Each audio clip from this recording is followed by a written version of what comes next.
So prior to last week, I had never seen any of the films in the Omen series. Then I binged all of them in 2 days. So today we're going to stop and rank all 5 The Omen films from the worst to the best.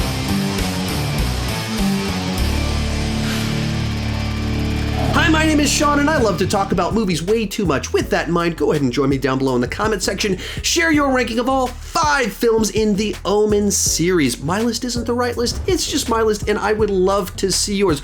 Also, as I mentioned before, I am brand new to this franchise, so it's kind of a fresh take on them. And the reason I happened to watch The Omen last week is because it's a part of this year's 31 on 31. This is a series of the Autop stream where they take 31 movies of different horror franchises and rank them together. This year's theme, unholy terrors, possession, haunted houses, stuff like that. And I was pretty excited about this list of films because it contained a bunch of classics that either I haven't seen in a long time, like Exorcist, or that I've never seen before, like The Omen and Poltergeist. So, with that said, let's get started. Easily in last place, The Omen IV The Awakening. Now, this was a cheap TV movie that was basically a generic rehash of the original, minus any cleverness, minus all of the R-rated elements, and neutered so that it could broadcast on TV. Now, I guess 30 years ago when they did this, the idea of swapping the genders of the child was mildly clever, but really it's still one of the laziest ways to do the same thing but a little bit different. But there really isn't much about this film of merit. Now, it does bring back kind of the accidental kills that the franchise was known for that they hadn't really done in the third film, so I guess that was kind of nice. But because it has to be TV appropriate, everything is just so censored. There's nothing shocking or exciting about anything happens. They're just they have to like cut away. In one of the kills, they like show a guy's face in slow-mo as a wrecking ball is moving towards him. Then it just kind of zooms in on his face and you see a wall break in slow-mo. And then you have like a 1/10 of a second shot of him actually getting knocked over. Why? Because it's a TV movie and they can't actually show any violence. Probably the biggest offense here is the music. It feels like they took the score for like Problem Child and dropped it on this movie because it doesn't match the tone. It's not scary. It's not eerie. It's like mischievous and fun. And so you're in the middle of these sequences where this devil child is causing all these people to die, and it's like going doo doo doo doo doo. It's type music. It doesn't fit at all, and it's legitimately laugh out loud funny when the music kicks in, and it's supposed to be scary, and it makes it feel like you're watching an entirely different movie. The third act of this movie has some ideas that almost might have been clever about there being twins and the role of the actual girl as the protector. Like maybe almost there was something that might have been interesting, but as soon as they start explaining all this stuff about the way it played out and the conspiracy and secretly planning the bait, like it gets so weird, contrived, and ludicrous that it's nowhere close to actually being a clever idea by the time it's executed. So when you put it all together, it's a cheap, lazy, bad sequel. In fourth place, The Omen IV The Final Conflict. Now, I was hoping that I was going to like this movie more because it does star Sam Neill, the hero of the Jurassic Park movies, and him as the lead villain in this story. There's something about that that's intriguing. There's some ideas in this movie about this big conspiracy, and following such an evil character as the lead is just different. But the actual execution of the film and where they take things, to me, just felt like a lot of missed opportunities. A big part of the problem here is that all the intrigue and mystery is gone. Damien knows he's the Antichrist. The audience knows he's the Antichrist. And so he's working towards the apocalypse. He does some horrible things in the middle of it, but you're just watching an evil person do evil things.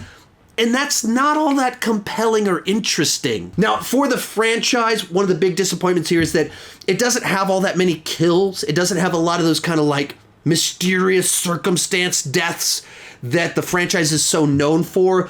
And it's much more of a political thriller, which is kind of interesting to do something different, but it also feels way out of place in the franchise because of all of that. But then just kind of the way that it all works, it just, the whole thing felt like they needed to balance the story out. You have this whole conspiracy about all these supporters of the Antichrist and all their involvement in all these different places working to like make it so that he can rise to power. And immediately, as soon as that happens, I start thinking, well, shouldn't there like be this conspiracy, not conspiracy, but like the other side to it, this army of like Catholic underground priests or something trying to battle them so that when we have the final conflict, it feels like a big, massive, epic conflict? No, we only see the bad guys. And so it just felt like there's a big, gigantic missed opportunity there.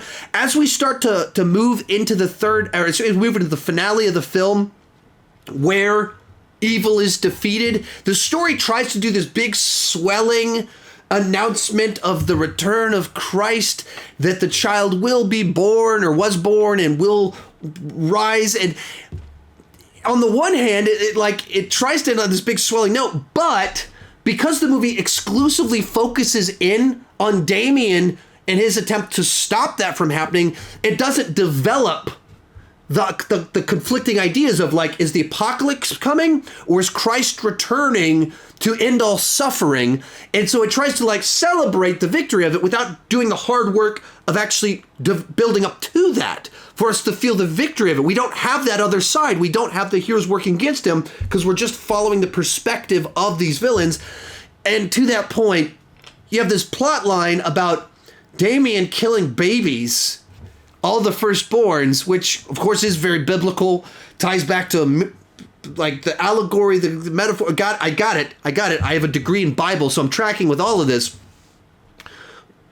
But it's horrifying, but it's not entertaining, and it's not really all that interesting because it's not played out in a way that does anything more than like, see, it's like, like in the Bible, like killing all the firstborns, all the males. And so for me, this is one that there's some interesting ideas. It's fun to see Sam Neill in this type of role, but what actually played out didn't work all that well. In third place, the Omen the Remake. Now, I'm not going to have a whole lot to say about this one because it is such a shot-for-shot, beat-for-beat remake of the original film. So everything about this movie that works, it's just copying off the original, which we'll talk about later in this video. But it's a movie that it is entirely competent. It is professionally done, but it's essentially a cover of a great movie. It's a cover song. And so it's the equivalent of seeing a cover band that's not bringing anything new to the table. They don't exist to do anything that's different. They're just playing songs that you like. They're hitting all the right notes, but there's nothing new. In which case, it's fine to experience, but given that I have the opportunity to just watch the original, I'm always going to watch the original. There's no reason to check out the remake, and that's my experience with this one of like, great cover of The Omen. But why did we do this? Why did we put all these resources into it? And in certain ways, I mean, I guess, 30 years later, on technical levels, it's kind of better. Maybe some of the actors improve in some of the roles and things like that. I like the two leads in it, Julia Stiles and Liev Schreiber. I like them. But it's just beat for beat, note for note, everything the same. In which case, there's just not much to say about it because it's just a cover. Real quick before I give you my top two, remember to join me down below in the comments section and share your ranking. Also, I've done a ton of horror rankings in the past. You can check out those right up here. I mean, I've done all the major franchises, so if you enjoyed this video, there's more up there. And also remember to come back this Sunday for 31 on 31, where 31 horror movies are all going to be ranked together. Our runner-up, Damien the Omen II, a competent enough rehash of the original where Damien's a little bit older, different people are trying to figure out is this kid evil or not. It has all the same elements of the original one. It works well enough. The sense of paranoia and tension and thrills, it's still there, but it's definitely not nearly as effective as the original film. You get lots of the kind of those accidental kills that the franchise is so known for that I've been talking about all throughout this video. It expands on the mythology in some ways that are kind of fun and kind of nice. You see Damien, and because he's older, you get to know him a lot more. And as he starts to realize his destiny, his role, and has to kind of like process that and take that in, that's kind of fun and interesting. At the same time, I think when you have Damien at that sort of age, it humanizes him in a way that I think removes some of the creepiness. Like when you have like a 5-year-old kid with these little grins with horrible things happening around him, there's just something very unsettling about that. I don't think they fully captured with the child in this film. And likewise, because we kind of know by now that Damien is the Antichrist, he is this chosen evil one, the mystery is gone. And so once again, you're just kind of watching the evil unfold, where so much of what made that original one so good was the mystery, the intrigue. And without that, you get nice kills, you get some nice mythology, you get the paranoia, but I don't think you have that through line of that horrifying mystery of like, is this man's child this monster that needs to be killed? But without question, in first place is the original The Omen. And I don't know why I had never seen this film before. I'm a massive Richard Donner fan. I love the backstory of the making of Superman the movie. And one of the key ingredients of the making of Superman the movie was they saw The Omen and they went, this guy's great, let's get him to do Superman. Though, dark story about the Antichrist. Doesn't seem exactly like the most obvious setup to direct the most hopeful superhero out there, but for whatever reason, they saw it and it turned out great for the comic book movie genre. But for whatever reason, I had just never seen this film, so it was a real treat to get to finally watch this classic horror film, and it absolutely lived up to its reputation. From the very beginning, there's just this looming sense of dread, this basic setup of what if you started to discover that your child was the manifestation of evil, the Antichrist born on this earth to bring about the apocalypse? What would you do? And it just does a great job of making the child throughout the film just seem like a normal kid, but he's surrounded by so much evil. And that balance works so well all the way up to the final shot of the movie where he just turns around and gives this smile that's perfectly creepy and unsettling. For me, the mystery works, the intrigue of like you're slowly revealing information about the child and you're following this father that's learning the worst possible information that you could learn about your adopted child. The fact that it's a story that's willing to do horrific things is just slowly, the nightmare for this family expands. The mother, in fact, ends up dying. The final conflict inside of this story as the man discovers, like, I have to kill the child that I've raised for the last 5 years. That is just in and of itself a horrifying situation.